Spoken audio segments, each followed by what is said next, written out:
Um, Season-long benchmarks are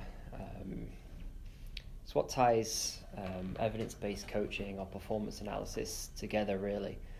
So if we take the example of an individual player and we want them to have so many goals over the course of a season. So you look at a striker, and one of the targets you set him is 15 goals for the season. And then your substitute striker or your second choice striker, his target is 7 goals for the season. And your wingers have got 5 each, and your attacking midfielder's got a target of 5. Something that's very important to remember is all these individual targets in theory should be adding up to your team goals.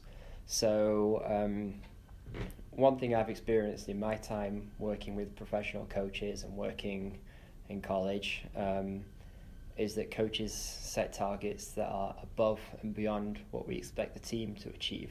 So if you add up the sum of the whole team's targets for goals over the season, this might come to 60. But as a team, we know realistically we're hoping to score 50 goals. And the theory being that you want your guys to overachieve and aim for more than what they should. On the other hand, that obviously causes some issues sometimes with players not meeting what they're expected to meet or what they think they're expected to meet. And coaches don't like to do that, so they set lower targets than what they should. But I think more than anything, it's important for a coach or an analyst or whoever's setting these targets to understand that the sum of all your individual and your game-by-game targets have to correlate to your season-long targets. So just to reiterate, on a game-by-game basis, we might aim to take 15 shots or to outscore the opponent from good positions by X amount of shots. And that's a great target to have. But how many games over the course of a 34-game season are you expecting your team to achieve this target? So you have your target of outscoring the opponent in this area, and you'd like to do it every game. But I don't think any team in the world would outscore their opponents in a certain stat in every single game, barring maybe 2 or 3 select teams. So it's very important to stay realistic about what we expect from our teams when setting a season-long target, and make sure that the individual and the game-by-game targets really kind of come together and equal the sum of all the individual parts when you look at the whole season. Otherwise, you get yourself into some trouble by setting season-long targets of doing this, and if we achieve them all, you're the best team that's ever played in the league, statistically or historically. You're going to set the points record, the goals record, everything, and all your individuals are going to be the best players that have ever, played in the league since we start collecting data. So you almost have to work backwards, in my experience, and say, what do we want to do by the end of the season? Is it a mid-table finish? Is it, top 6? Is it winning the league? And in order to do that, how many goals do we have to score?